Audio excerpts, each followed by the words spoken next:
5 of the women's section. And she's one of the earlier players to arrive. We still have 7 minutes before the game starts. Well, not many moves played, and well, looky here. Anish has out the board. Perhaps his coach was watching him. Check the mic and make sure it sounds right, boy. We love it. He's always on camera, no matter where in the tournament hall we're focusing on. And okay, not too many moves here. It's just move 5. We'll do a quick action replay. We started with the English opening in honor of us. C4 from Hans Niemann, but a quick transposition. Actually, not quite a transposition yet. I was going to say into the Reti, where White brings out a knight very early, and White's just staying flexible. White could play d4 and the game would go into a Slav defense most likely, but instead staying flexible with queen c2. This hints that White might set up with b3, bishop b2 on the long diagonal. Also, very interesting that Anish put his knight on d7, sorry. So is he getting ready to go e7, e5, which is an idea that I have seen, but I've seen it in context with the bishop going to d6 first and then gradually e5. But then you want to keep your knight on d8. Yeah, so there's a few ways to play this as black. I used to play this setup all the time myself as White for a year or two, and after e5, White takes back on d5, he does play it. And now, unfortunately for Anish Giri, his hand will be forced. He cannot take back with the c-pawn, as would be desirable here. Black would establish a nice strong pawn center, but unfortunately knight to b5 would leave White a bit embarrassed. Leave Black even a bit embarrassed, because knight c7 check is pretty much unstoppable. Hitting the king, hitting the rook, and you'll be forced to lose castling rights at the very minimum. So after e5, if Hans Niemann does take, which he pretty much has to now, he said A, he has to say B, then Anish will take back with the knight, and it looks like a reverse Sicilian. There we go, Hans Niemann takes the pawn. So for example, White will act in a very flexible way. You can play a3, you can play d3 or d4, and it's the open Sicilian, pretty much, with just colours reversed. Yeah. Well, that one is definitely one to keep an eye on, and maybe we pop over to board 8 against the Bonaronian.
definitely not going to be any quick draws, any easy games in that one.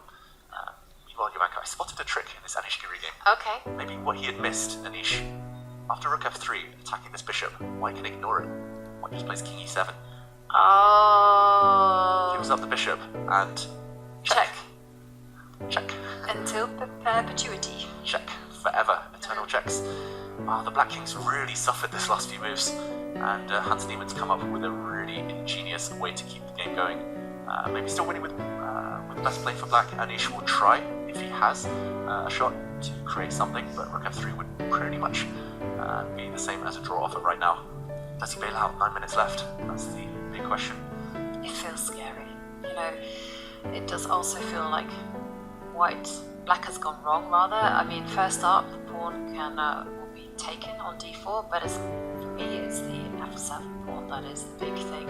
And you've always got that trick that you just pointed out with the king coming to e7. I mean, what a nice shot there.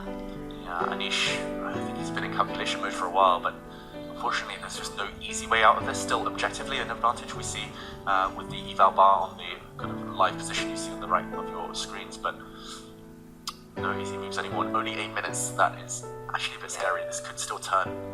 And just the only thing that I can see is if you pick off the b5 pawn. I mean, with a rook, with a bishop. The bishop.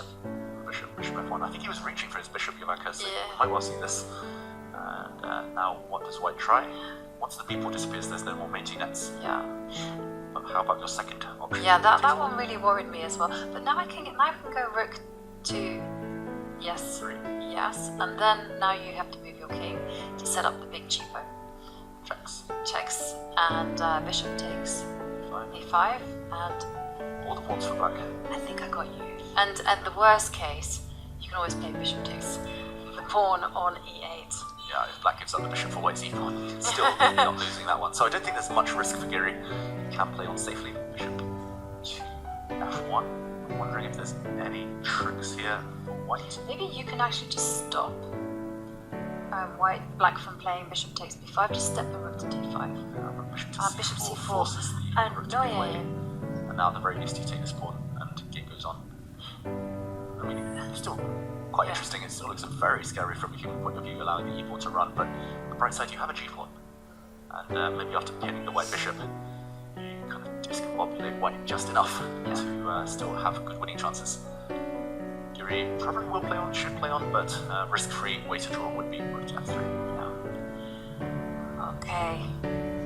And whilst this game is continuing, let's have a look at the results and the standings in the women's section. There it's a lot more clear cut, and